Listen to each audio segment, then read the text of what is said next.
Welcome to all my subscribers and listeners out there. I am Mark Hasara, the host of the Lessons from the Cockpit Show, and for over 60 years, I have been an airplane nerd. I love everything aviation. On the Lessons from the Cockpit Show, we interview some of the most fascinating and intriguing pilots, aircrew members, maintainers, and aviation enthusiasts from all over the world. We want to hear their stories, but more importantly, what did they learn from being in these extreme and extraordinary military, commercial, and even general aviation environments? The purpose of our show is to illustrate how does the aviation world work and to increase critical thinking skills both in the air and on the ground. And today, I'm going to be the guest because there's not a lot going on in the world, is there? And I just recently returned from a conference in Las Vegas that I want to talk to you about. This episode is supported and brought to you by Wall Pilot, custom aviation art for the walls of your home, office, or hangar. These are beautifully detailed prints on vinyl that you can peel off and stick to the walls of your home, office, or hangar. We print them 4, 6, and 8 feet. We did a 30-footer for one person, though. So go to wallpilot.com and look through the 158 ready to print aircraft profiles, or let us do a custom one for you. If there's a particular airplane that you want on your wall that you absolutely love with your name on it from the unit you want or you used to fly in with the weapons load that you had on it, we can do that for you by filling out a custom sheet at wallpilot.com. Ready to print or custom, we do them all. We have 747 profile long line drawings that we can pick from. So we can do just about any airplane or a helicopter. Helicopters, like I said, little tougher because of the rotor heads and rotor mass and everything, but we're working on those. Go to wallpilot.com and pick from ready to print, or let us do a custom one for you. Like this one here you see behind me. This was my tanker 8874 KC-135 when I was stationed at Kadena. It had my name on it. Okay, folks, like I mentioned, nothing going on now, is there? Let's see. We've had airplanes fall off aircraft carrier decks. We've had Chinese fighters going against French fighters in the Pakistan-India air campaign. Uh, the international airport at Sana'a, Yemen, almost completely wiped out, and some strikes even in Iran. So let's talk about this. A long time ago, I wanted to do a podcast, a second podcast, folks. It was called On the Nation's Dime, Dime standing for diplomatic, informational, military, and economic. And that's kind of what I want to do today. What's going on diplomatically, informationally, militarily, economically around the world right now with all these current events that are going on, and tariffs and diplomacy and just outright military operations by a whole host of different nations, not just us, but the Israelis, India, Pakistan. What's going on at Diego Garcia, where I've been stationed and assigned TDY before. So let's talk about that. Grab an adult beverage of your choice, sit down, strap in, and let's begin the Lessons from the Cockpit Show with a kind of diplomatic, informational, military, economic look, dime look at current events and what's going on around the world, particularly where aviation is involved, because we're learning some things about Chinese airplanes and other things that we didn't know anything about until now. And it's a little scary. Last week, I was able to attend the Air Refueling Systems Advisory Group, ARSAG, with 26 nations that come together, all flying refueling airplanes. And it was a great conference because first they had an industry floor. You got to see some of the new stuff everybody's working on. But more importantly, you got to hear from commanders of air forces from all over the world talk about air refueling and what they're doing and what they need to change. The keynote speaker on Tuesday was the AMC commander, General John LaMontagne. And I have some great notes that I want to go through from his particular speech. He started out by talking about the history of air refueling, and I'm not going to do that here. I've already done a episode on that. But he went into kind of where AMC is now, Air Mobility Command is, as far as their tankers go, and explained some of the things that the KC-135s are doing, the KC-46s are doing, and all the KC-10s are gone. They're all in the boneyard, but soon may be coming out. So let's start there. Air Force Materiel Command has stated that they are going to sell between 10 and maybe 12 of the KC-10s that are currently sitting in mothballs in the desert at Davis-Monthan. Now, I've said on this show numerous times that that was an airframe we should have never gotten rid of. That was an airframe that still had a lot of life left on it, and they are a national asset. And by that, I mean, we didn't go to war without those things for two reasons. First, you could move the iron into an area of responsibility. And by iron, I mean fighters, bombers, intelligence, surveillance, reconnaissance aircraft behind KC-10s. The beauty of the KC-10 too was in, I think they call it the C configuration. You could have 75 passengers, have the maintenance package in the back of the airplane on pallets on the floor of the KC-10, and you could refuel fighters going over to wherever it might be, over to Kadena and Okinawa or to the Middle East. The KC-10 was perfect for this because it had boom and drogue and was air refuelable.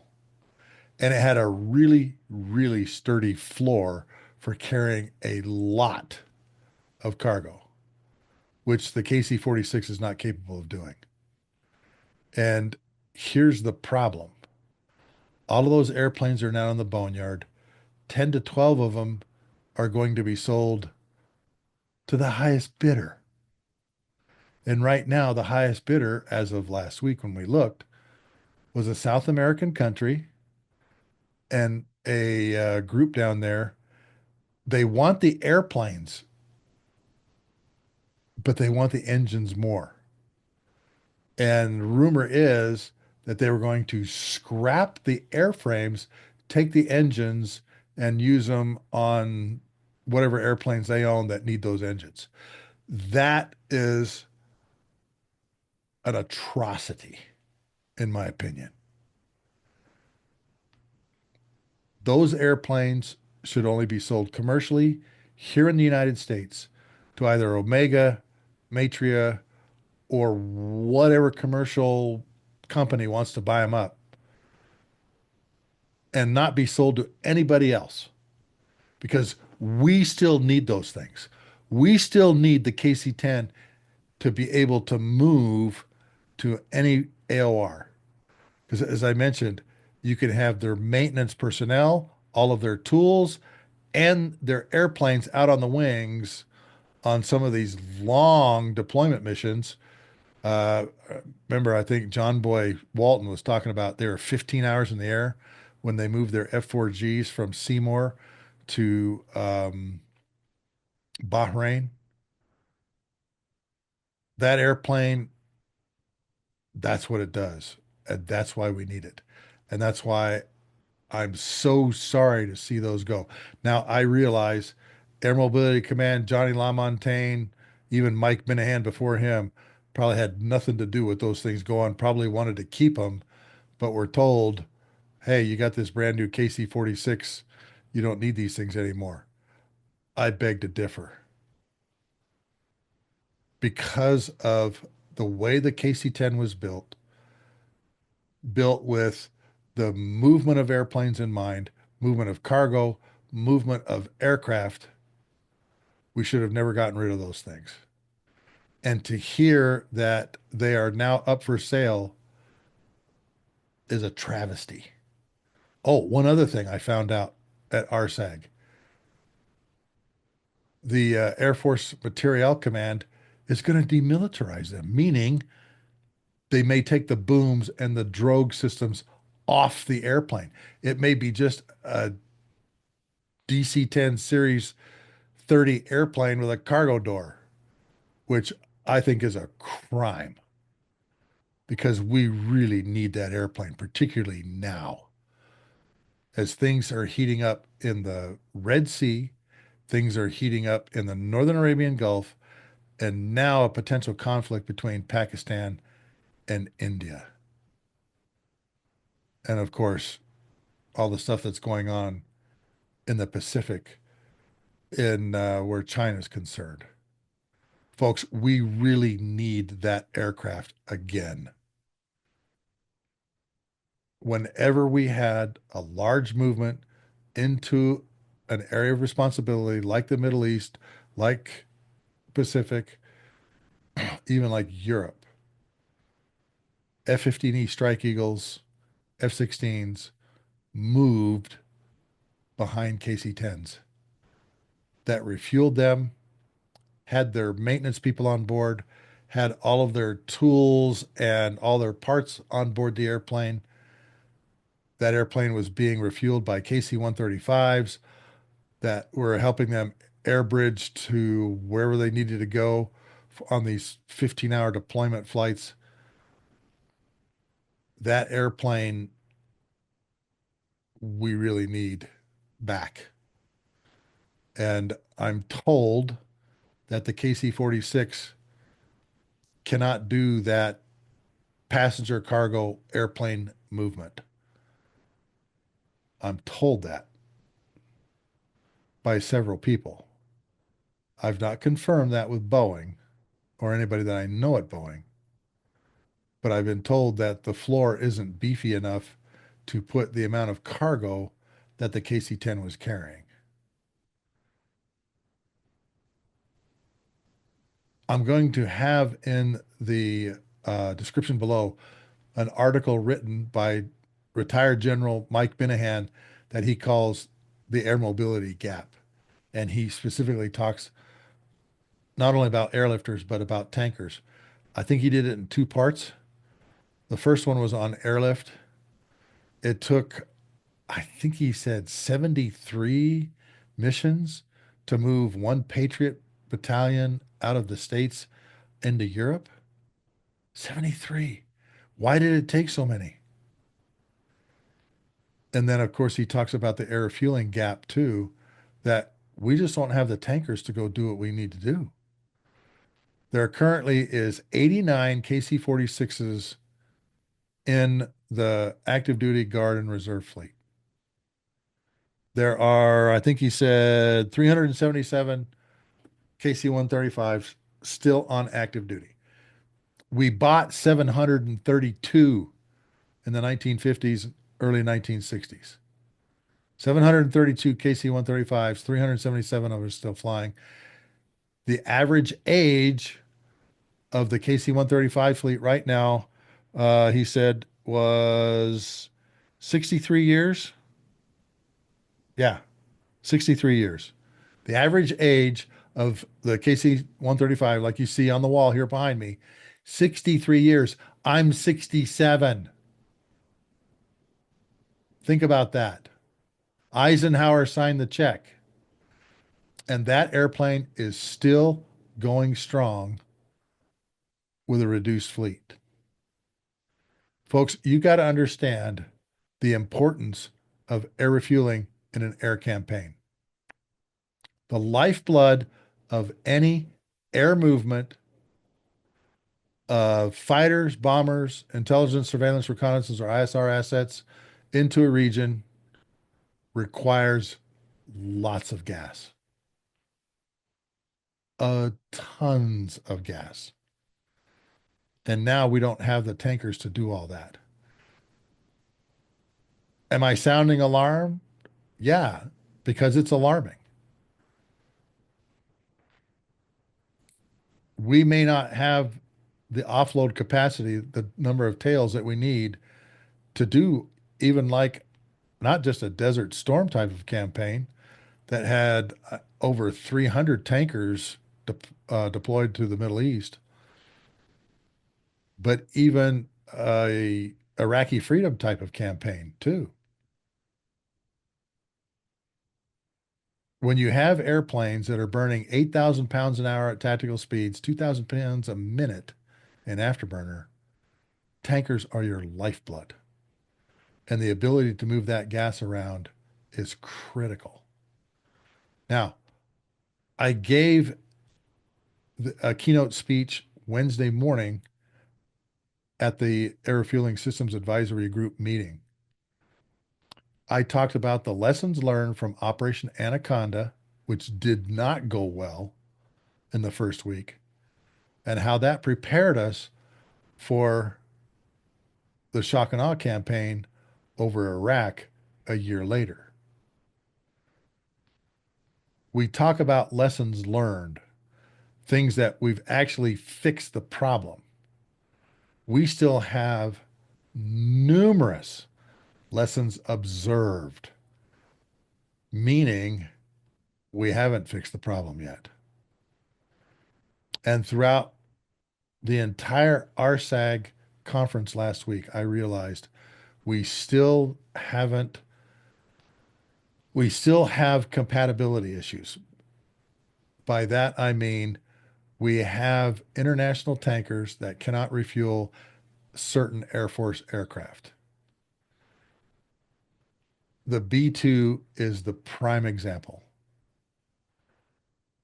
B-2 bombers went to Yemen. They went west. So they went over the Pacific, through the Straits of Malacca, Indian Ocean to their targets, and either recovered at Diego Garcia or kept going and landed in Whiteman Air Force Base near Kansas City, Missouri. And I spoke of how air refueling is a system of systems. Here's what I mean by that. You have all of these international partners who have really, really good tankers. The Italians have the KC-767, so does Japan. The Australians have the KC-30, which is the A330 Airbus multi-role tanker transport. The Aussies should be able to do and refuel our B-2s and our F-22s and our stealthy airplanes. Part of the reason they cannot is because of the radar absorbent material on the outside of the airplanes. That is considered classified. The paint and the material that covers the outside of our low observable aircraft, our stealthy aircraft. If our allies are our allies, then let them be allies. Let them refuel our low observable stealthy airplanes no matter what.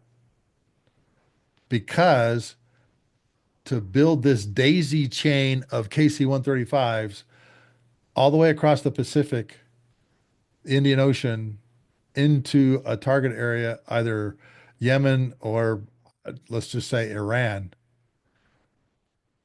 actually shows what we're going to do.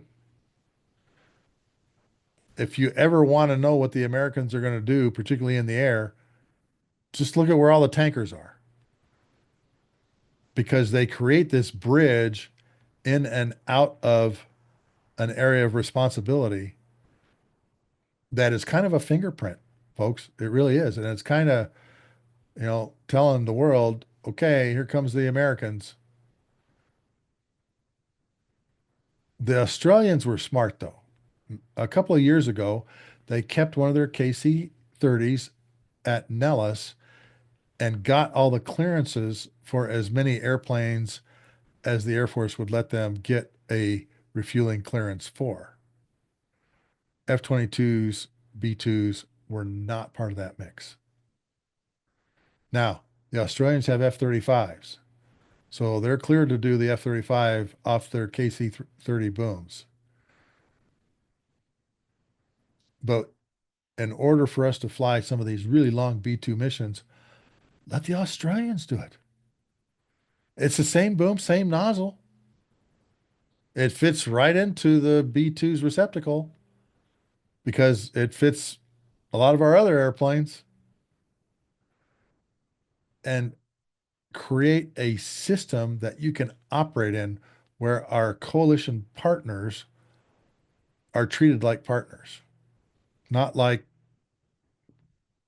for lack of a better term, second class citizens because you can't do these airplanes because they're painted funny or they got some funny material on the outside. Just tell them the procedures for packing that all up and sending it to us if we have to scrape paint on the airplane.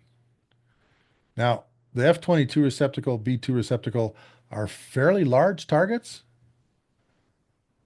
and I haven't heard of too many instances where people have scraped the radar absorbent material. It's different on the F-117, I'll tell you that. But hey,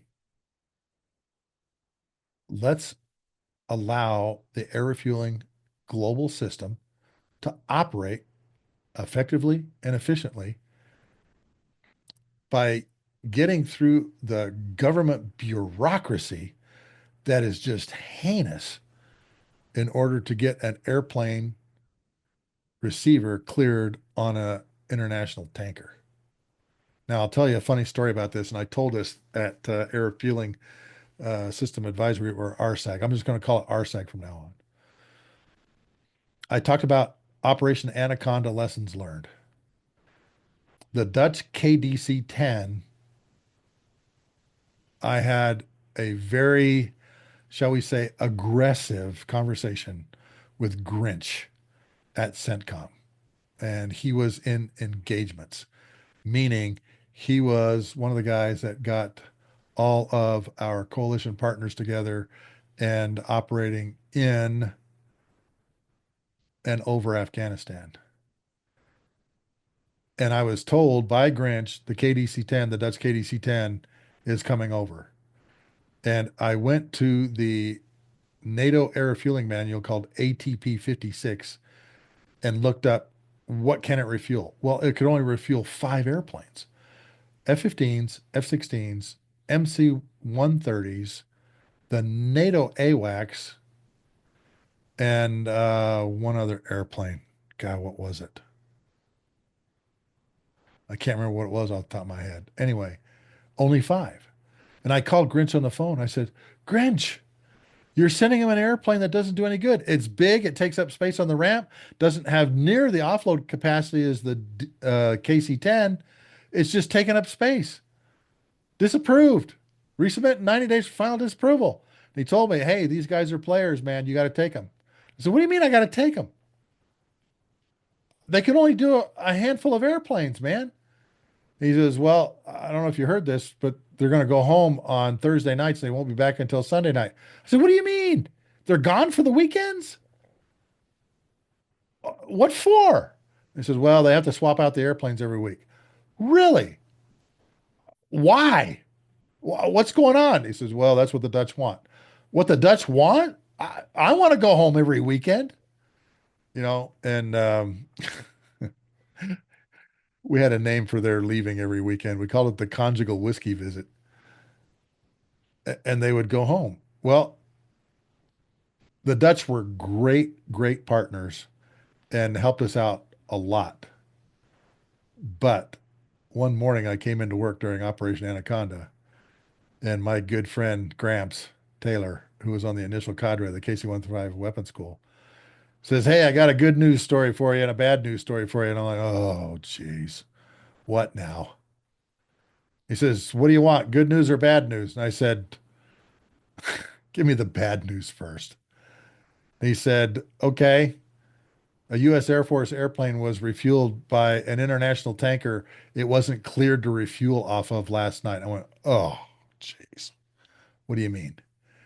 He says, "We didn't watch the ATO, the Air Tasking Order, as we should have. And the Dutch KDC-10 refueled the U.S. Air Force E-8 Joint Stars last night in the middle of the night. Stiletto was the Joint Stars call sign. Refueled Stiletto in the middle of the night." I went, "Oh," because there's a mountain of paperwork that goes with an Air Force airplane being refueled by an airplane it's not cleared to refuel off of. And I said, "Okay, what's the good part?" "Well, they're compatible. The Dutch KDC-10 nozzle fit right in the receptacle, just like we knew it would. And they got their gas and went on their merry way, got their 60,000 pounds and went on their merry way. But again, an international tanker refueled an Air Force receiver it wasn't cleared to do." I said, "All right, let me go talk to the boss." So the director of mobility forces, or DERMOB 4, as he's called, at that time was Brigadier General Skip Scott, one of the best commanders I have ever worked for, a great, great American. And he's from the famous Winfield Scott family that goes back to the Civil War. Yeah, his great grandfather or great great grandfather was a general during the Civil War. That Winfield Scott. So I went up to him and I said, "Hey, boss, um, let me walk into the confession booth here real quick and talk to you about something that happened last night." And he kind of looked at me like, "What? Sluggo? The Mormon church has confession booths?" "No, sir. Sorry. It's just a thought." He says, "What happened?" I said, "Well, the Dutch KDC-10 refueled the E-8 Joint Stars last night, which it is not clear to do. An Air Force airplane was refueled by an international tanker that it was not cleared to refuel off of. And this is why Skip Scott is such a great commander." He looked at me, smiled, and said, "Fog of war, Sluggo. Keep moving." Folks, you love, love, love working for that kind of a commander who doesn't get bent out of shape, isn't worried about what rules are about to come down on top of him and what phone call he's going to get from some 3 or 4 star up the line on how come a U.S. Air Force airplane was refueled by an international tanker that it's not cleared to refuel off of. He just said fog of war. And so we wrote the paperwork up, sent it to AMC headquarters. Imagine that. 2 weeks later, a new matrix comes out for ATP 56. And guess what's on it? The E-8 Joint Stars is now cleared to refuel behind the Dutch KDC-10 because we did it. Now, I will tell you, if I was in an Air Force tanker and one of our coalition partners came up that was not cleared to refuel off my airplane and was low on gas, you know exactly what I'm going to do. I'm going to tell that fighter guy or gal, "You belly up to the bar and fill up as much as you need." All right. Because when the war fighter meets the war fighter in a nasty situation, we're going to do what needs to be done. We will ask for, not for permission, but forgiveness. And there's been numerous times where we did that. And the Dutch KDC-10 E-8 Joint Stars uh, air refueling that night is a classic example of that. And fortunately, my boss just said, "Fog of war, Sluggo, keep moving." A number of nations at RSAG last week still mentioned that the tanker compatibility testing is freaking laborious takes too long. Too many people get involved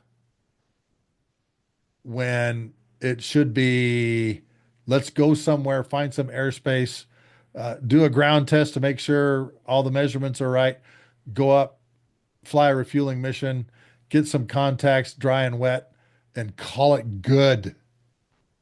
All right? Call it good. But no. You have to have test pilots flying the airplanes while the uncleared receiver is flying behind the uncleared tanker and all the paperwork that goes with it. You have to have these ground compatibility tests to make sure the pole goes in the hole and everything clicks the way it's supposed to be. It's freaking crazy and frustrating and is an enemy to my air refueling system of systems. And like I told everybody in my speech that morning, this whole process should be one or two flights connecting the two airplanes and calling it good. That's it. That's all you need. All right. Does the gas flow without leaking? Are the procedures for connecting standard? And ATP 56, the NATO Air Refueling Manual, is the manual we all use now. And if everything is copacetic with the procedures in that, then an Australian tanker should be able to refuel a B2 going through the Straits of Malacca, giving them the 80,000 pounds that they need and sending them on their merry way. It's not that way right now. And folks, I got to tell you something. When I mentioned that, this compatibility thing being so frustrating, so laborious, so involved, too much paperwork, every head out in the audience of about 350 people are all going, yay, verily. This takes too long. Takes too long. Did you know that the Russian probes on the Russian fighters were made to fit into the U.S. Air Force drogues on our tankers? True story. A Russian MiG-31 Foxhound could refuel off of a KC-135 multi-point refueling pod out on a wingtip easily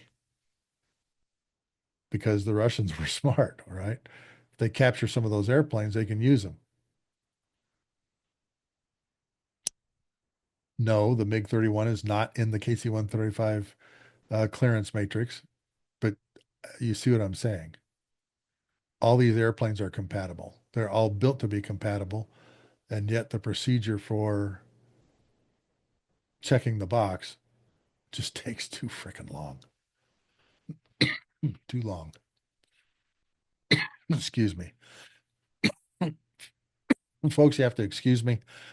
I am not feeling real good today. I have been battling the flu for a couple days, so I will be coughing through this. I apologize. But like Scott says, keep moving, Sluggo. Okay, what I want to do is hopefully pull this off.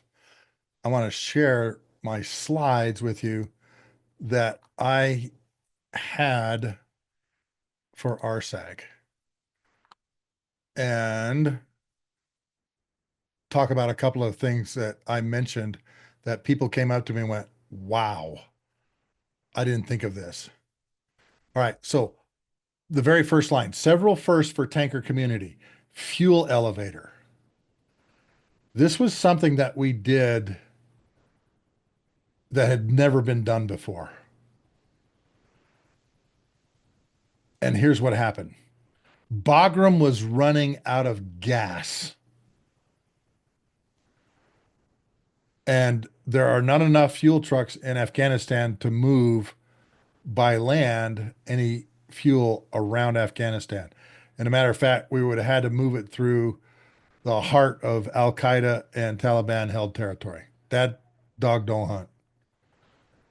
So Rocco Ritchie, a C-130 patchwear, and myself sat down and went, how can we do this?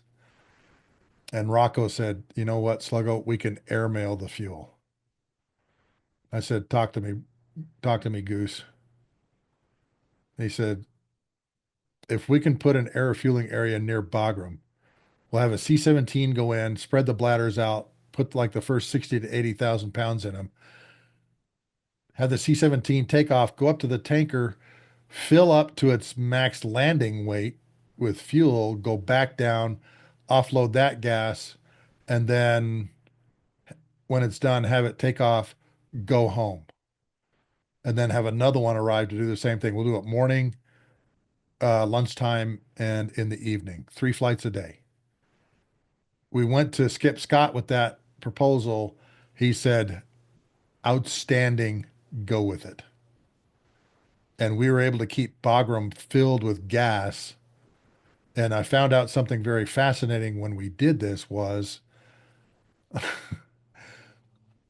the Humvees, I guess, have a switch in their engines where you can say, okay, this is the kind of fuel that's going through the engine now to include JP5 kerosene. And I guess the helicopters, the Apaches are the same way. The Chinooks are the same way. They've got some way to change the fuel system so that the engines know this is what we're burning now. About 3 days into this fuel elevator, the general at Bagram said, knock it off. Got plenty here. Okay. This is the first time we had weapon school grads working in the KAOC under some really intense air campaign planning, and it was a godsend. This was a crisis event. We got like 5 days notice, and it required massive amounts of resources. Operation Southern Watch, a UN mandated no-fly zone over southern Iraq, stopped because we needed their assets, their F-15Es, their F-16s, and subsequently their A-10s.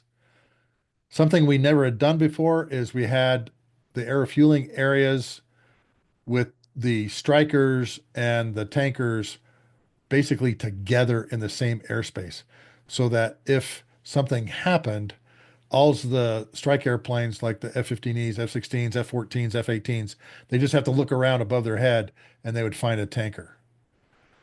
Strip alert means you have an aircraft with a crew inside the airplane ready to go on 5 minutes notice.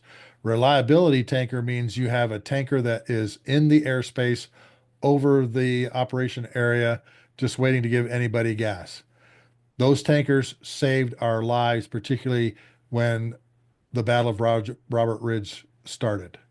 We had a KC-10 that day that flew a 15.1 hour sortie. 15.1 hours, folks, from the time it took off to the time it landed. Fortunately, it had two crews on board that could do that. And Snooze, the squadron commander, called me and says, Sluggo, I can't run a schedule like this. And I told him KC-10 abuse is about to start. It's not going to stop anytime soon.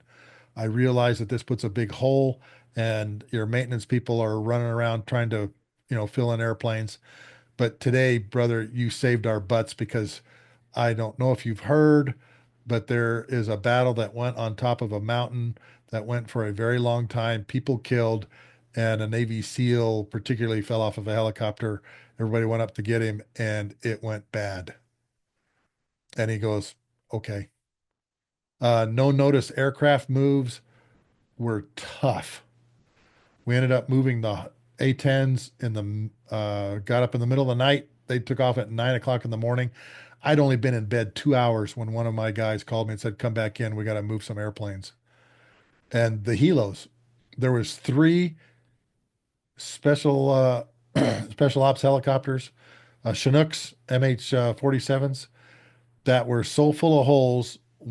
Two have been shot down. One never left the mountain it landed on.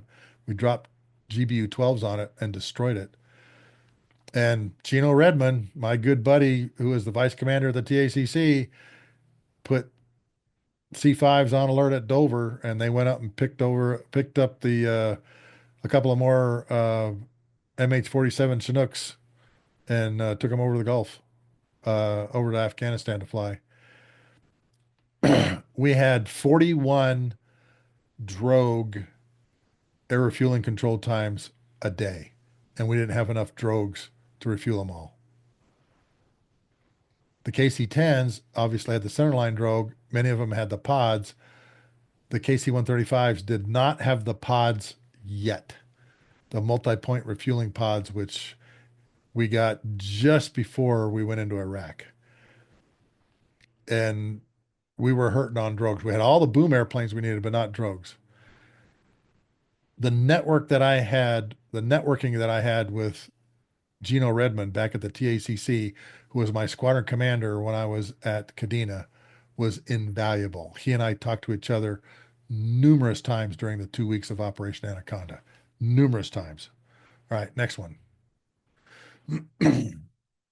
Operation Iraqi Freedom Story. Competing priorities and shortfalls. Homeland Security soaked up 147 tankers, folks. We had 147 tankers that were literally soaked up in the middle of the night when we were getting ready to go into Afghanistan because the Homeland Security level went to orange and those airplanes needed to be put on alert. We didn't have all the country overfly clearances sorted out. The Truman and Roosevelt had to do crossings over the Sinai. They would take off from above Alexandria, 26 plane packages of like 6 Tomcats, 20 uh, Hornets, and 2 EA-6Bs, 28 plane packages, and literally go down the Sinai, around the corner at Etzion, up through Saudi Arabia, into Iraq. These were some of the longest strike missions that the Navy had ever flown. 8 to 9 hours. Long missions. We put tankers in Iraqi airspace on the 4th day of the war. I've talked to you about that, about protecting the force. That was one of the things that our international partners came up and says, we had no idea you guys were doing that. And what a brilliant way of figuring out how to defend the tankers using ground special forces and the fighters splitting them up instead of the 4-ship coming on the tanker. A 2-ship comes to the tanker, refuels. A 2-ship is down running around over the desert with its sensors looking for anybody that's going to shoot at us. And then the 2 elements would just swap and the next one would get gas. A-10s came into the play a little later on off of Combat Search and Rescue Alert. And we made a pact with them that if they had to go search for a downed pilot or aircrew member, they would be the first ones and the priority to get gas. And it worked out great. We had no reserve gas. We flew every airplane. No strip alert, no reliability tanker flying over the AOR over Iraq. And we literally had to cancel missions during some of these intense times where we had missions that became a huge priority. And that was time sensitive targets, TSTs, stretched all the available gas. The B-1s would get 30 to 40,000 pounds, and we would have to send some of the F-16s, F-15Es home because we didn't have the gas for them. Nor did we have the crews to fly all the missions that we needed to fly. At that time period, the KC-135 had about a 1.46 crew ratio, meaning we couldn't fly the crews 2 sorties a day. It was a mess, but it worked out. What happened was we took the Guard and Reserve crews that had been activated, but we didn't have space for them to bring their airplanes over. We brought the crews over. Hello, Pete. We brought the crews over, but we had to get special dispensation for the Guard and Reserve to fly active duty airplanes and active duty to fly Guard and Reserve airplanes. Hello, Nana. My son's dog just walked in over here. And fortunately, it worked out. But if the air campaign had gone beyond 30 days, we would have had to have sit about a third of the tanker crews down for 2 days because they had flown their crew duty month of 330 hours in 90 days. Now, how did this all apply to the tanker mobility gap? Okay. And what are the effects it's going to have on the future? I've already spoken about we don't have enough tankers available. We have to have coalition interoperability. We have to have our coalition partners cleared to refuel some of our low observable airplanes, even though they have classified coatings on the outside of them. Commercial KC-10s can fill some of these gaps. But remember, government always sells to the highest bidder, and they've already got a South American company that wants the KC-10s that are being sold out of the boneyard for the engines. They're going to get rid of the airframes, which I think is just stupid. In the India PACOM region, we call it the tyranny of distance. Okay. You have a lot of space to cover. Guam to Kadena is 3 hours. To do a mission to the Korean Peninsula is 4 hours from Guam, 3 hours on station, 4 hours back. That's a long mission. Kadena, about an hour and a half to the Korean Peninsula. Down to the South China Sea, about 3 hours. So you're looking at 9 hour tanker sorties. So for deployment and employment, you're looking at some really long distances. We currently have a pilot shortage, and that's going to affect crew duty month, which I talked about already. And of course, are the prime tanker locations even going to be available because of things like cruise missiles, one-way drones, and ballistic missiles? Some of those hypersonic. How are we going to do this? Guam and Kadena are the prime tanker locations right now in the Pacific, but they may be vulnerable. How do you defend those islands? Does that mean you put like a Navy cruiser or destroyer in between the threat and the base at Kadena or Guam? Maybe. Maybe we have to come up with some other really fancy protection for the tankers and all of the other assets too, like the AWACS, the rivet joint, J stars, combat scent, bombers, all those things. That's one of those things we got to look at in the future. And right now, we have a tanker mobility gap. We do not have enough airplanes to move to the Pacific and to the Middle East if war were to break out, or Pacific and Europe for that matter. Even though we have nations in Europe that have airplanes, they don't have enough of them. There's not enough tankers to go around right now. That is a real problem. Yeah, a few other things that General LaMontagne talked about in his keynote speech on Tuesday morning was Project Magellan.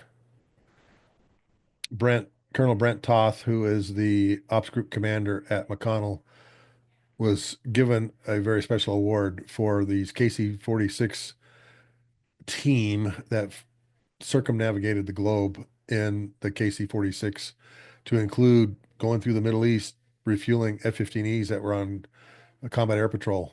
I mean, just an amazing, amazing feat.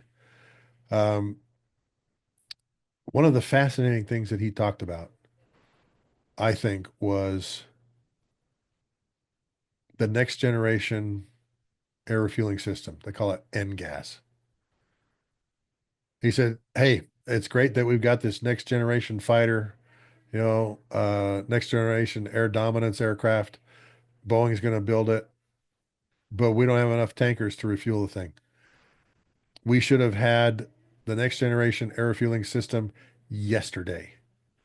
And he talked about some of the things that he felt needed to go into that planning for that airplane. Um, The very first one was network the airplane, have it give the airplane, the platform, the ability to literally talk across the electromagnetic spectrum, being able to move information from like a Reaper drone to the back seat of an F-15E or to an air operations center. The next thing he talked about, which is kind of an issue and problematic, is the infrastructure for that airplane and for tankers in general. Most of the strategic air command bases were built in the 1950s, and we're still using them today. McConnell, Pease, March Air Force Base. These are old buildings, old places. And we have to have the proper infrastructure to create an air refueling system that is effective and efficient. And in order to do that, it has to have the proper infrastructure where the airplane can talk to the ground can talk to the airplane. You can hangar the airplane, you can store gas. That's one of the biggest problems we have with tanker operations is we can only go to certain places because they don't hold enough gas at these other ones. That was one of the problems we had during Operation Iraqi Freedom, the shock and awe campaign, where we were trying to find places to put the tankers down. 80% of them were either because of the maximum airplanes we can put on the ground, we call it MOG, or they just didn't have enough storage facilities and storage space to keep gas on the place. Because if you're running 38 KC-135s taking off with 180,000 pound fuel loads, do the math. That's a lot of gas, and only prepared military airfields and international airports can handle those kinds of maximum operations. Um, he talked about putting defensive systems on the airplane. Right now, tankers don't have defensive systems. All right. What those defensive systems will look like, whether it be radar jamming, chaff flares, whatever it might be, the next generation air refueling systems may go into hostile airspace or be on the periphery of it. And now that you have longer range surface to air missiles that can reach out over 200 miles, well, that's too far away from the battlefield for some of these fighters that are using 8,000 pounds an hour, tactical speeds, 2,000 pounds a minute in afterburner. You got to be a lot closer or in the bad guy's ballpark. So these next generation tankers need to have defensive systems on them. Networking the tankers, being able to talk to them, half a globe away. I mean, we can do that now on HF radio. Excuse me. But are there other technologies available to keep a tanker air bridge talking to each other, all the way from, say, Fairchild Air Force Base to Kadena Air Base in Okinawa, Japan? One of the other things that I wrote down about this was networking weapons. Can the next generation air refueling system be like an airborne router for network weapons? We'll have loitering weapons that will hang out at some bozosphere altitude. And as soon as it sees targets, okay, I got this one. All right, I got this one. Okay, I got this one. And that being facilitated on the next generation air refueling system, the next generation tanker.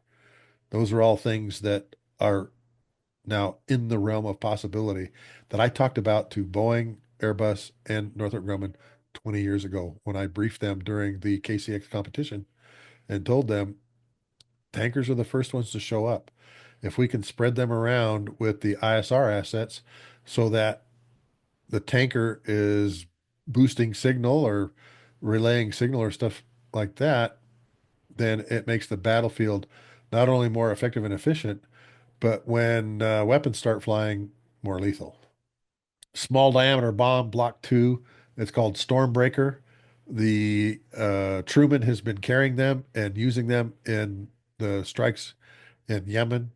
Uh, it's a fantastic weapon, three different seekers in it, to include one that recognizes three-dimensional models of, you tell the thing, go find T-90 tanks, and it's got a little three-dimensional picture in its mind of what a T-90 tank would look like, and it only looks for T-90 tanks.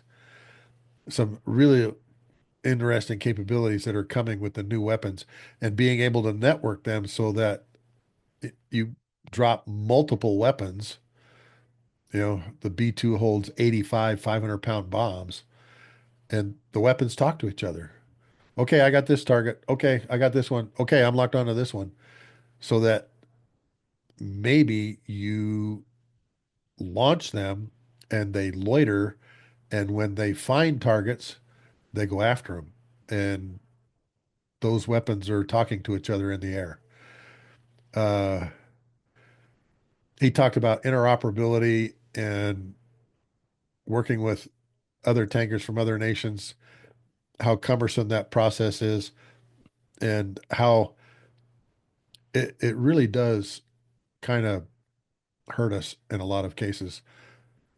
And I've mentioned the B2s going through the Straits of Malacca.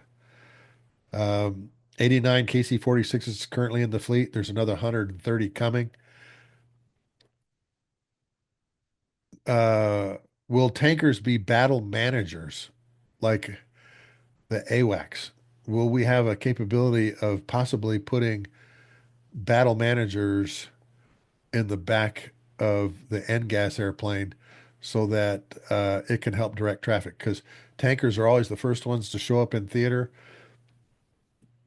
because they're bringing over all of the intelligence, surveillance, reconnaissance aircraft. They're involved with refueling them, and they get spread around pretty good. Uh, so, uh, and he specifically talked about, can we battle manage some of these drones from inside tankers so that it's possible to, network these things and again, have loitering weapons and battle managers in the tanker saying, okay, I need you to go here. I need you to go there, and start plunking in a 9-line close air support kind of thing and coordinates at and elevation for certain targets to go after them, which I thought was really fascinating. There's a lot of things that tankers can be doing, but it all comes down to money. Do we have the money to keep a 63-year-old tanker going? Do we have money to put things on board that 63-year-old tanker to help the force be more lethal, more effective, more efficient on the battlefield? And what are those technologies that would be put on a tanker, whether it be the KC-46, KC-135, or the next generation air refueling system that would help facilitate operations on the battlefield? And I would say facilitate operations under the surface, on the surface, and above the surface, because tankers are truly joint airplanes. All the work that I've done with the Navy, all the number of ships that I've been on, that knowledge of how the Navy operates on the surface and above the surface, meaning cruisers, destroyers, and how the air wings operate, made me a much better planner and more knowledgeable in the way that we do things. Because gone are the days where a service goes into some hot area by itself. There's always going to be special forces on the ground there before us. Tankers are going to show up with F-15Es, AWACS, the new wedge tail that is going to replace the E3s, Sentries. Tankers are always the first ones to go. And how are those platforms with the capability of staying up longer because they are air refuelable now, how can they facilitate operations on the battlefield? How can they facilitate things in the electromagnetic spectrum, such as moving information to include full motion video from, say, a Reaper drone to a Wizzo in the back of an F-15E or an F-15EX, those kinds of things. How can we do that from tankers? And believe me, I've thought a lot about this, and I've gone through it over and over in my head, even talked about it to Boeing, Northrop Grumman, Airbus when I briefed them back in 2004. What are some additional ways that tankers can make the battlefield more networked, more effective, more efficient, uh, greater situation awareness? And now we're starting to see that. Now we're starting to see some of those things that I talked about, 20 years ago, finally starting to show up. And not only show up, but companies actually working on the technology to insert the tankers into the electromagnetic spectrum, moving messages, moving video, networking weapons, and so forth. Some pretty crazy stuff, as you can imagine. There's 89 KC-46s that have been delivered. There's 130 more coming. There's probably going to be another competition for the second round of tankers. It may be Boeing. It may be Northrop Grumman, excuse me, Airbus. The A330 is doing very well. It has won the last 9 international competitions, I think somebody said while I was there. And that multi-role tanker transport is doing famously. That's all I'm going to say about that. Okay. I got too many friends at Boeing. So we'll see what happens. Is there a filler between what we have now, KC-46s, and the next generation air fueling system? Hopefully, yes, because we need more booms and more contact points in the air. Drogues to plug into, booms to plug into. It's great if you can put 1 billion pounds in the air, but if you're only sucking it down through one hose, then that's a problem. Air refueling always comes down to contact points. Where can I plug in my bombers, fighters, my attack planes, ISR assets, even the airlift assets that are going somewhere with, the 173rd Airborne in the back? It's all about contact points. So, and maybe there's some other solutions to this problem with smaller but bigger quantity of tankers. 737s, maybe. I don't know. But there is currently a tanker gap that has not been filled, and there is a big, huge void when the KC-10s left. When the KC-10s left, and are all in the boneyard, and could possibly be sold to some country, maybe in South America, and have the airframes literally destroyed and the engines go off to who knows where, some other airplane. That's again, that's a travesty in my opinion, folks. It really is. And to take the boom and refueling systems off that airplane and not make it air refuelable, demilitarize the airplane is just stupid. Sell all 59 of them to some commercial company, whether it be Omega or Matria, and have them help us air bridge and do some of these long range B2 missions. And I don't know about putting them in combat. That's insurance rates we're talking about that are going to be exorbitantly high, plus other issues. And folks, the people that run these commercial companies, Omega, Matria, are people that I've known for a long time. One in particular I've flown with. They're being managed extremely well, and they do a great service, and all of them are very experienced. So when I say commercial air refueling, understand that these are old KC-135, KC-10 pilots, boom operators, flight engineers, that have a lot of experience. Okay. That's kind of my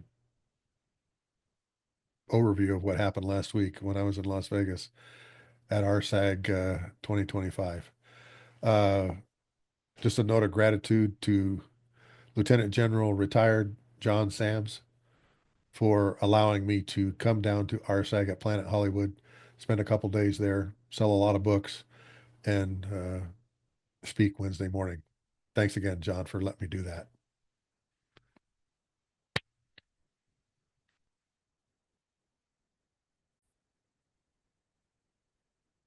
Okay, so let's talk about some of the hot spots real quick. Let me get a swig of water.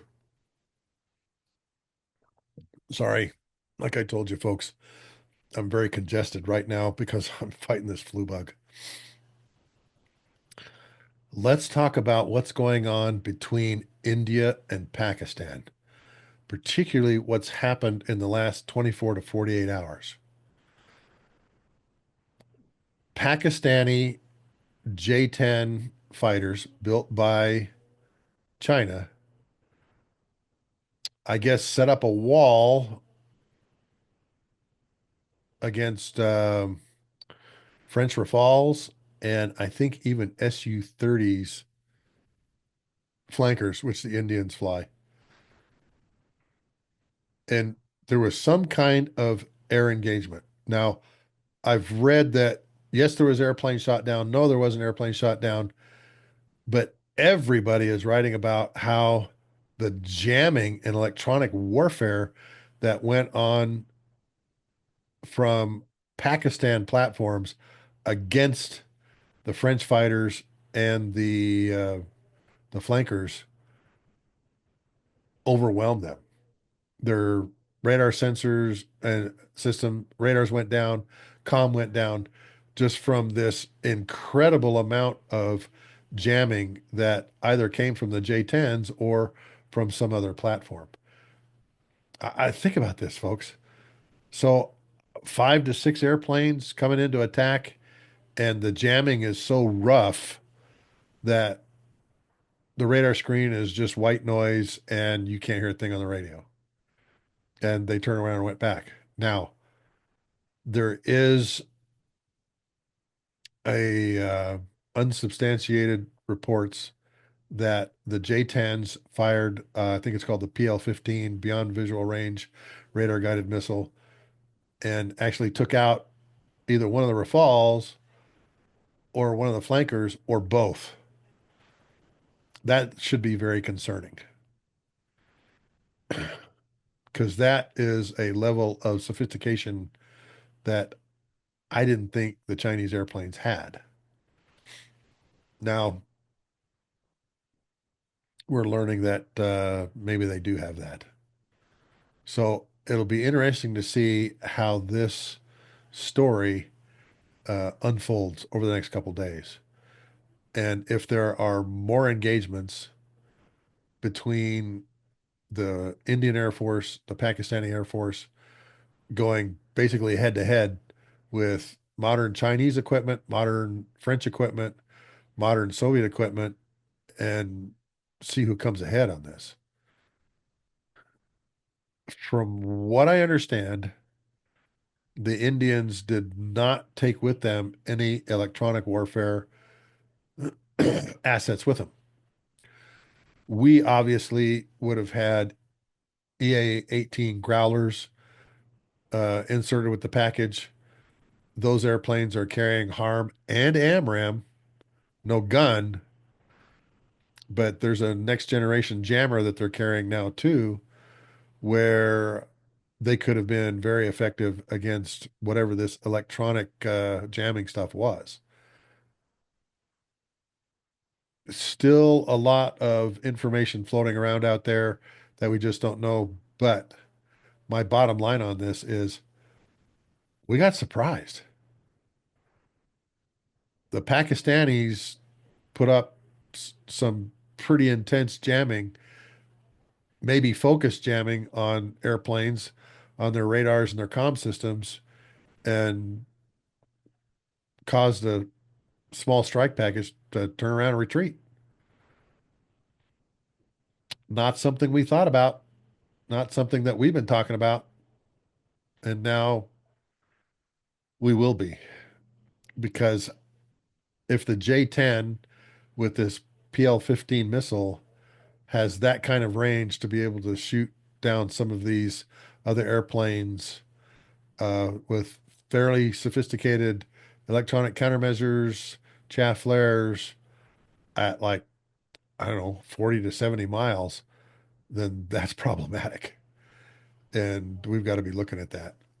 I would be surprised if we did not have some type of assets that is soaking up all of these rays and all this magnetic spectrum stuff and analyzing it, looking at it, and going through it.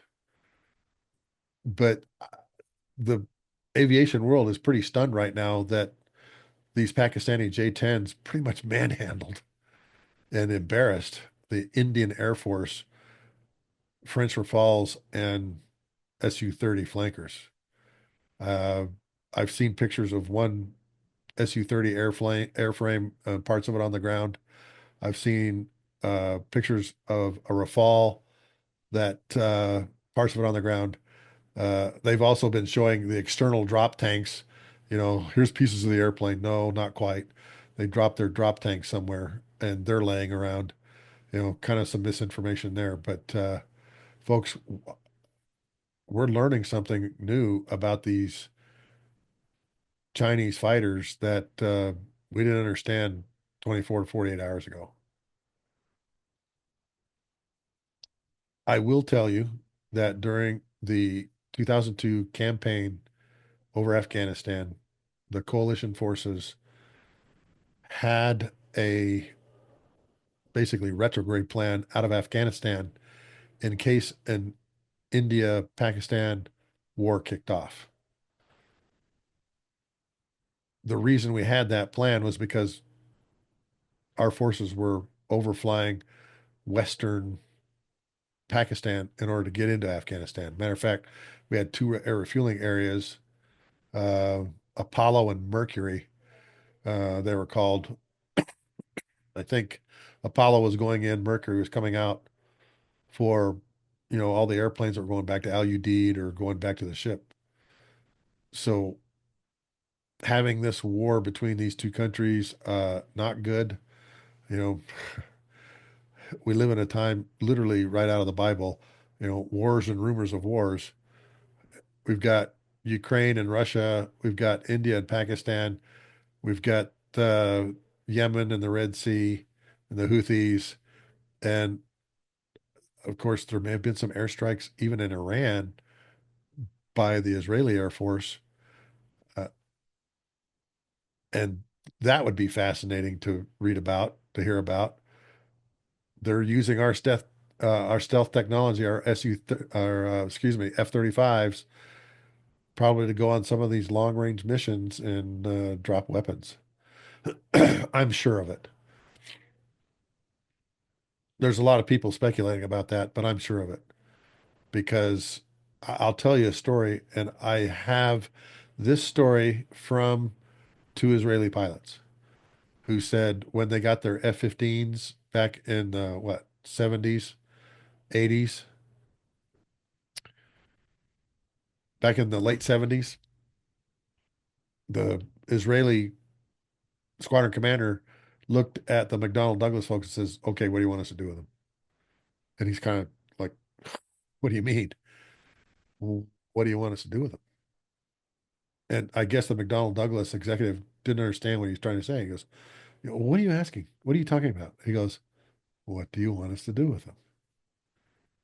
And the McDonnell Douglas executive says, well, we haven't flown against the new MiG-21 BIS, which was the latest MiG-21 fish bed.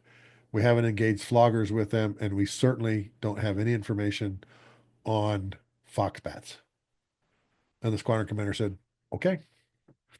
And I guess within 8 months, they had had engagements with every one of those airplanes, to include the MiG-25 high fast flyer, just going crazy speed at like Mach 3 and engaging them. MiG-23 floggers, MiG-21 fish beds, all of them, the Syrian Air Force had all of these. And they're able to come back and say, okay, here's how they did. Here's how the airplane did. And against the MiG-21s, against the floggers, against the MiG-25s, and some pretty fascinating information came out of that, as you can imagine. So uh, I am sure that when the Israelis got their F-35s, they sent them to their depot and put some stuff on the airplanes that I don't think we have or know about, to make them more effective and efficient in the battle space, and are using them to do some of these long range strikes. Now, talking about long range strikes, I don't know if you guys have seen it the other day. The international airport at Sana'a, the capital of Yemen, was pretty much completely wiped out.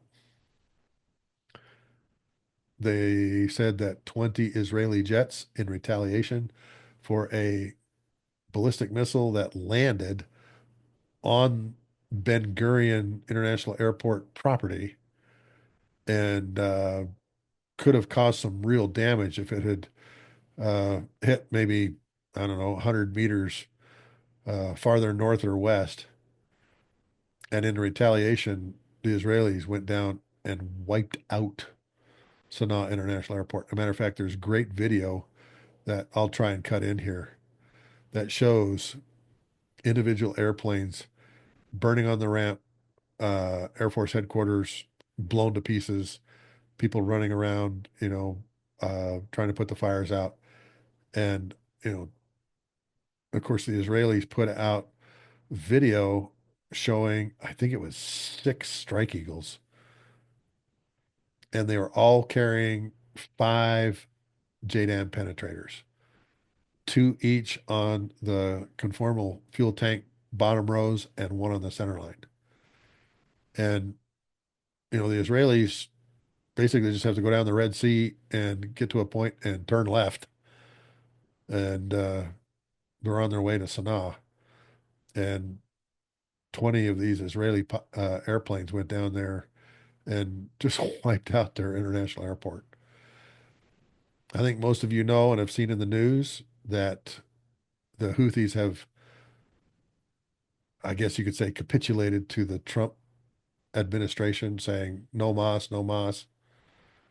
And as far as I know, we have not had any airstrikes into Yemen, although we're probably monitoring stuff. We're probably still flying combat air patrols, whether from the Truman and the other carrier that's down there. I can't remember which one it is, maybe Stennis. And of course, a whole host of Air Force airplanes that are spread around the region, monitoring what's going on. But, you know, now the Israeli Air Force is taking care of business because they dropped a pretty good sized missile. Go look at the size of the hole this thing left uh, near Ben Gurion's Terminal 3, which is their international terminal. If that thing had hit the terminal, there would have been serious, serious loss of life. And I think that's one of the things that the Israelis were the most concerned about, and said, okay, we got to retaliate, and have done that. Now, again, in Yemen, the Truman has been down there for a while. A lot of interesting things going on, Truman. Um, the captain of the ship has been relieved, and they've lost 3 airplanes. They lost another one last night when plane came in for an arrested landing and didn't arrest and landed and went off the end of the the deck.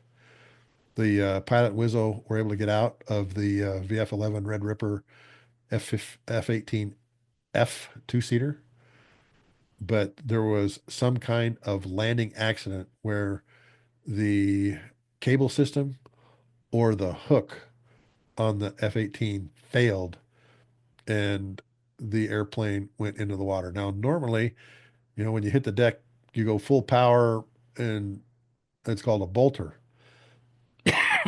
If they had a partial trap and slowed the airplane down, then have the cable snap uh,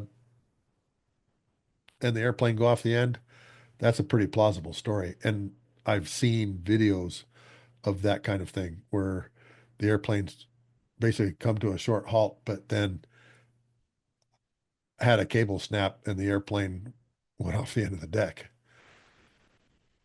They lost a second airplane while the Truman was maneuvering to avoid, I think it was a cruise missile, and literally the Super Hornet and the tug were on, I guess, one of the elevators. And of course, when you're turning a ship this way, it doesn't roll into the turn, it rolls away from the turn. And so it's going like this. And apparently the tug and the airplane went off the deck or the elevator into the water. No fatalities. Everybody was able to get out. Whenever you're towing an airplane like that, you have somebody in the cockpit that's on the brakes and one or two people in the tug. Uh, Nobody was injured. Everybody got out safely, but they lost the tug and the Hornet. And then the very first airplane they lost was when the USS Gettysburg fired at and shot down one of the Super Hornets when it was in the pattern getting ready to land. So Carrier Air Wing 1 has lost 3 Hornets during this cruise, which is extremely unusual. Extremely unusual, folks. This kind of thing doesn't happen. And I'm sure there's all kinds of investigations as to what's going on. Now, the United States Air Force has been hitting targets down there. I'm going to slice in a picture here of Diego Garcia. You can see the 6 B-2s on the ramp down there. I have been deployed to Diego Garcia. Folks, it is a wonderful place to fight a war from. We called it War from Paradise. The island was fantastic. It was a fantastic place to be deployed, even though you're out in the middle of the ocean. We had 2 air refueling tracks that went north toward Afghanistan, but from those 2 tracks, you could go to Yemen, you could go to Iran, anything. They were called Durango, which was about an hour and a half from Diego Garcia. We usually gave the B-52 at that time 80,000 pounds on that first refueling. This is all pre-strike refuelings. And then on El Dorado, which was about 4 hours and 15 minutes away, a very long day. Again, another 80,000 pounds on the B-52 that was going in country. But it was the same for the B-1s. It was the same for the B-2s. And there's, I think, 8 tankers on the ramp in this picture that I saw with the 6 B-2s. And I'd be willing to bet, you don't reinvent the wheel. Durango and El Dorado were probably still being used to refuel these airplanes because it was the perfect kind of setup for what we were doing. And it was the perfect refueling for these aircraft. And like I said, 80,000 pounds on El Dorado and Durango going to the target. But The post-strike refueling was on El Dorado, again, 4 hours, 50 minutes away. And you know what? It just depended on what the airplane had in it. Normally, we were giving planned 80,000 pound offload, but we were usually giving on average about 30 to 35,000 pounds is what they needed to get down back down to Diego Garcia. That was all based on what the weather was, though, because I was there during the summertime, and summertime in the Indian Ocean, the thunderstorms are monumental and very, very destructive. And I made the mistake of flying through what I thought was an area of no rain, which turned out to be a lot of rain. It sounded like 10,000 ball peen hammers smacking the airplane. Washed it off real good. So, it all depended on the weather. But usually post strike El Dorado, uh, just south of Oman. Actually, it would be southeast of Oman. Uh, Post strike, they'd get, like I said, 30 to 35,000 pounds. I think one B-52 got 40, but that B-52 had stayed in theater longer than expected and figured he could make up his gas off of us. So there is a lot of room at Diego Garcia, the air base there. There is room for B-52s next to B-1s, next to B-2s. They have the temporary B-2 shelters on the ramp there. They've got plenty of places to store fuel, and Diego Garcia has its own weapon storage area.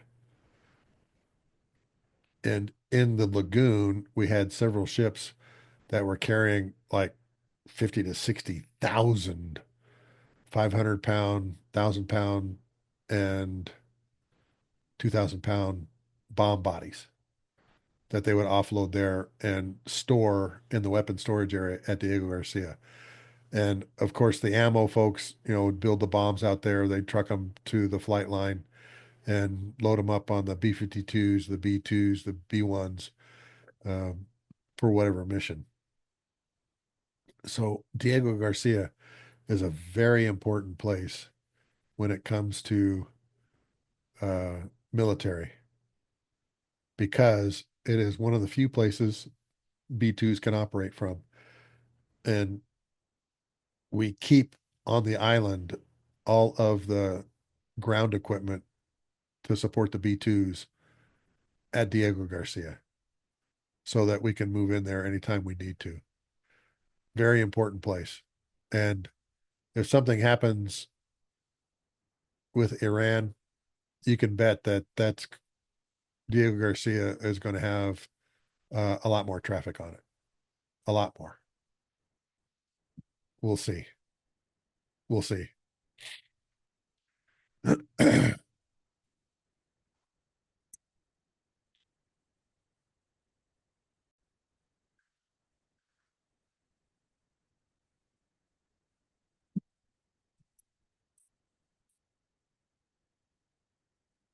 Okay.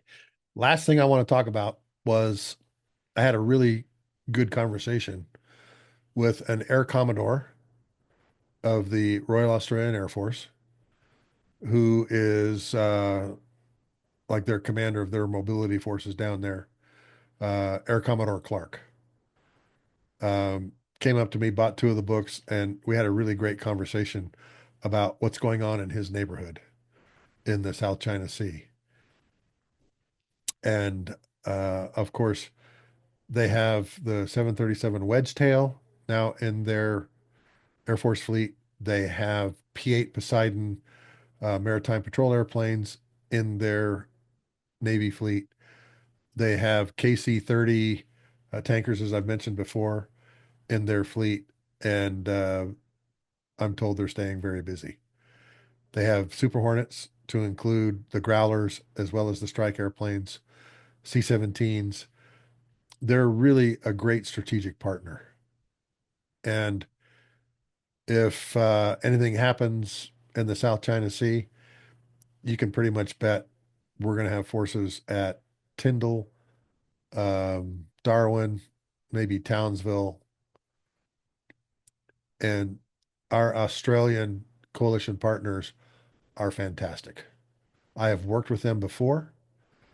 They were part of the coalition forces during the Shock and Awe campaign, and their lead planner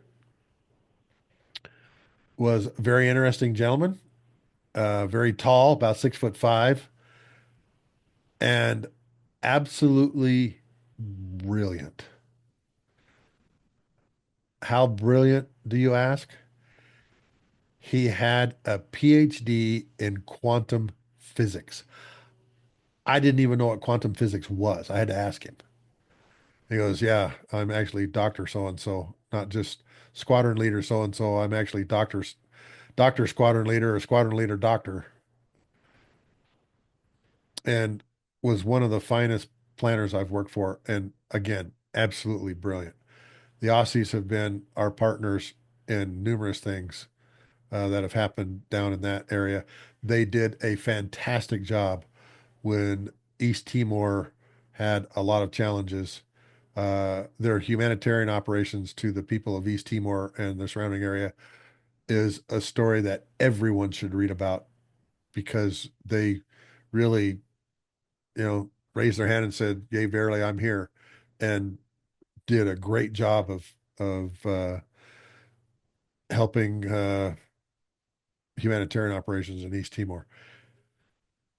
Now, talking with Air Commodore Clarke, there's a number of things that one of his subordinates, group commander Moneypenny, talked about his region, all the things that they've got going on, and they're basically flying missions like all the way up to Taiwan and just a little south of Okinawa, which I found very fascinating.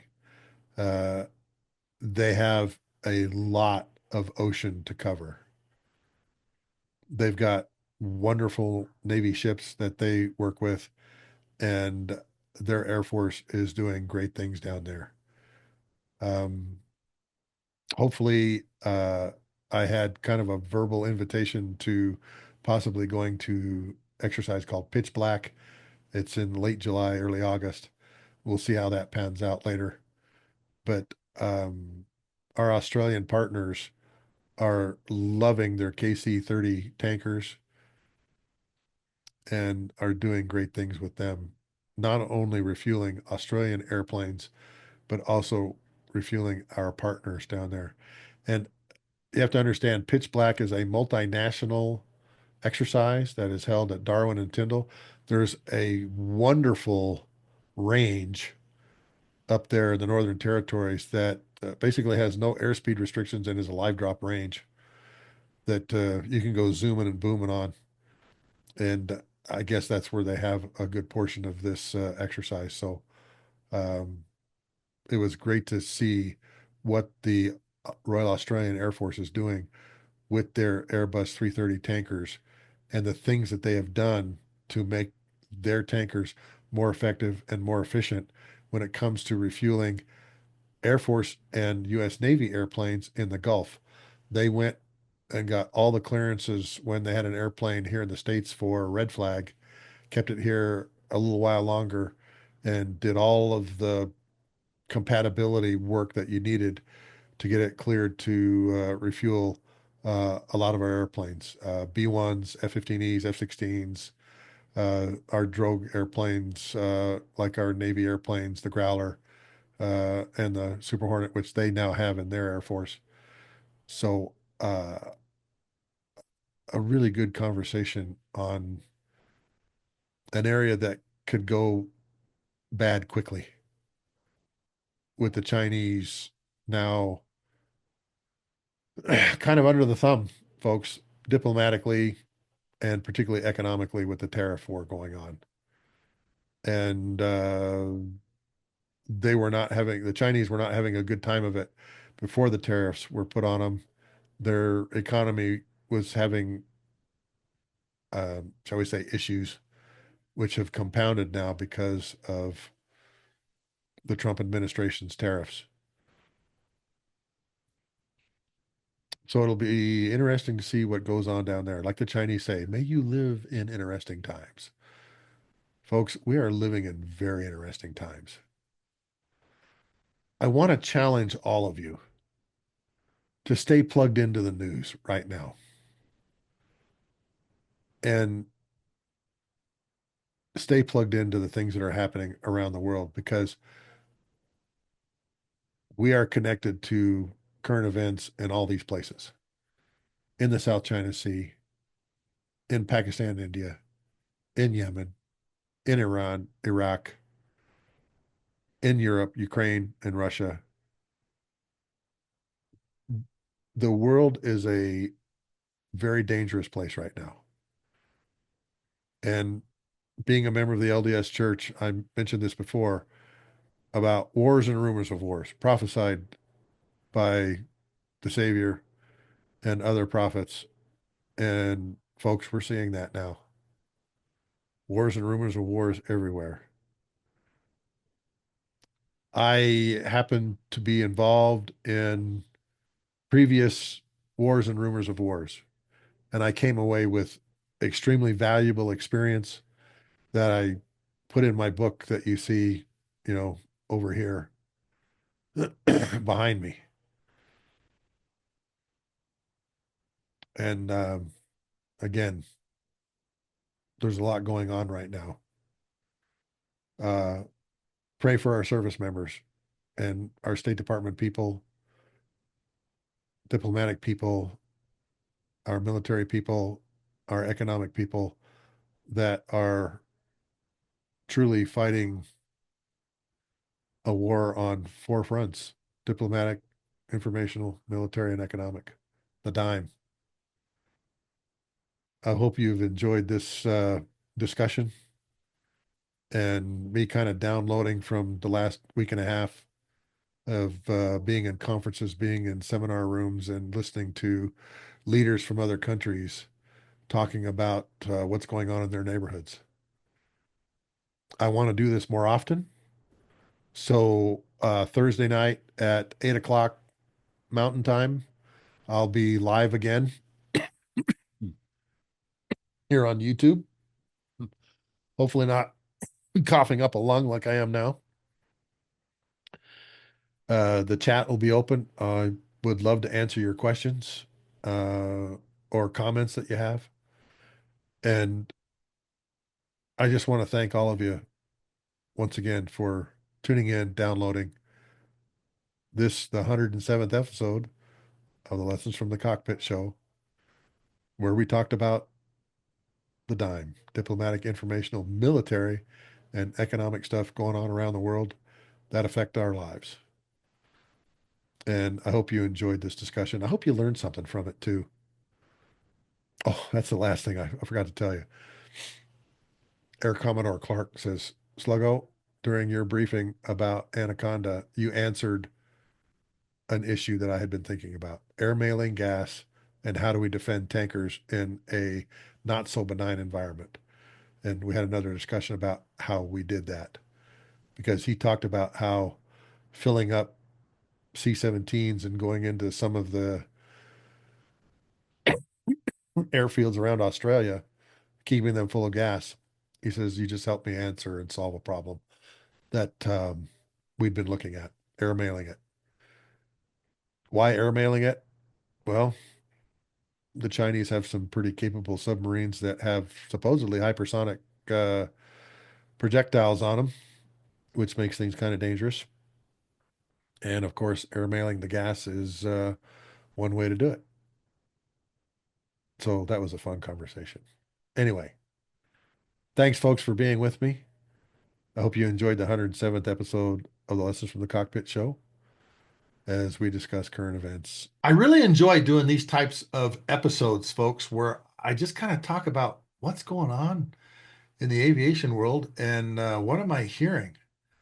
I'm going to be going to a lot more conferences here pretty soon. One in Atlanta in September, and of course, Tailhook and Airlift Tanker Association. But I wanted to pass some of those air refueling numbers and what's going on from these military leaders. And then again, the current events, folks. India-Pakistan air war is going on right now with jamming that is causing these Rafales to have to turn around, retreat. B-2s flying missions. Truman, they've lost 3 airplanes now during this cruise, which is really unusual. One of them blew on blue. So there's a lot going on in the world. I do have guests lined up for next week, and uh, we'll get to that later.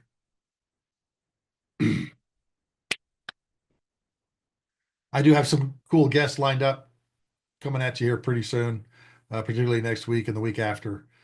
But I just wanted to kind of talk about what's going on and what have I been hearing, and this conference I went to with Air Refueling Systems Advisory Group, and hearing the things that I heard. We've got a tough situation, folks. We really do. We do not have enough tankers, not just in the United States military, but across the world with our coalition partners and our allies.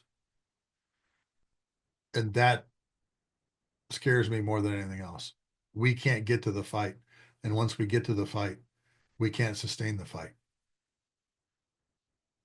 This episode was brought to you by Wall Pilot, custom aviation art for the walls of your home, office, or hangar. Beautiful profiles of aircraft like you see behind me here, this KC-135. Printed on vinyl, 4, 6, and 8 feet that you can peel off and stick on any flat surface. We've also created some 7-inchers that if you become a member of our Patreon club, you can get from me. This is a Nomad's F-15 Wing Commander's jet from Desert Storm. And of course, got to have a tanker.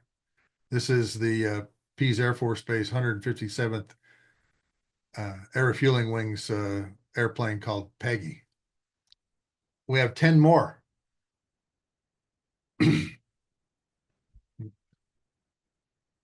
We have 8 more of those, folks, that I can send to you if you become a member of the Patreon All Ranks Club. If you join at the designated driver or the by the bar levels, you'll get one of those every month. We're working on 15 more.